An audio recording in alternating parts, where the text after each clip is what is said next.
Welcome back. Let's continue updating you when it comes to news making the headlines, where Azimio Coalition's top brass was hauled up in a meeting with foreign envoys as the third wave of anti-protest and anti-government protests entered the third and final day on Friday.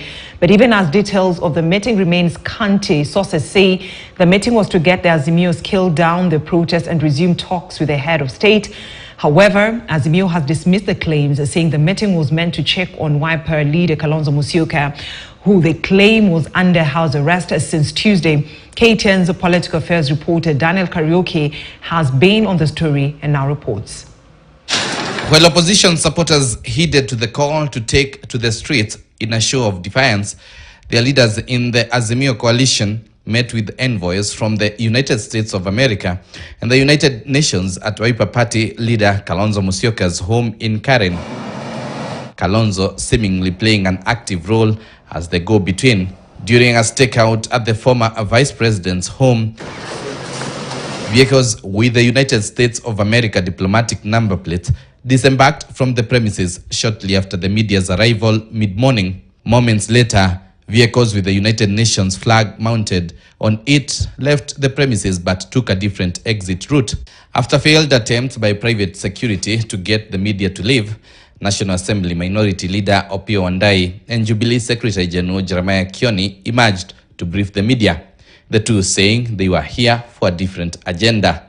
It's unfortunate that Honorable Kalonzo Musyoka has been essentially under house arrest since Tuesday evening. So we came to check on him.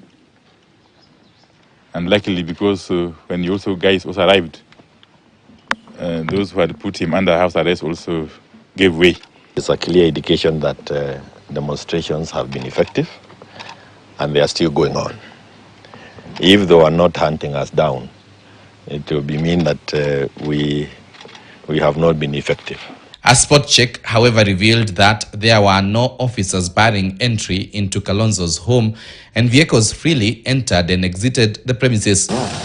A government vehicle ferrying armed GSU officers was only spotted once patrolling the area. Sources intimating Azimio leader Raila Odinga was part of the meeting with the envoys, who had, according to sources, sought an audience with the opposition, urging them to scale down the ongoing street protests and give dialogue with President William Ruto a chance.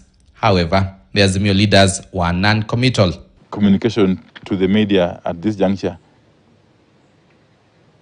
is confined to what I have said already. Details of the meeting, however, remain scanty. Sources, however, say the envoys have advocated for dialogue between the two warring sides. Killing people's freedom is not useful, it's not in our constitution. And it's amazing how quickly we can lose all the gains that we got through our 2010 constitution. But Kenyans need to know that they are the source of power in this country. Raila Odinga, who has been missing in action during this week's protest, dismissed reports of attending the closed-door meeting with envoys. In a tweet, Odinga dismissed any meeting with the envoys, saying, and I quote, "I am currently under the weather, battling a strong strain of flu, hence keeping off public engagements and all meetings. I have therefore held no meeting with any envoys as reported by some media outlet," tweeted Raila. End of quote.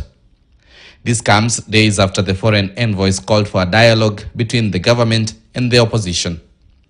Daniel Karaoke, KTN News, Nairobi. So now, as a measure to counter protest organized by the Azimio coalition, leaders from the Kenya Kwanza administration have retreated to their backyards to sell government's agenda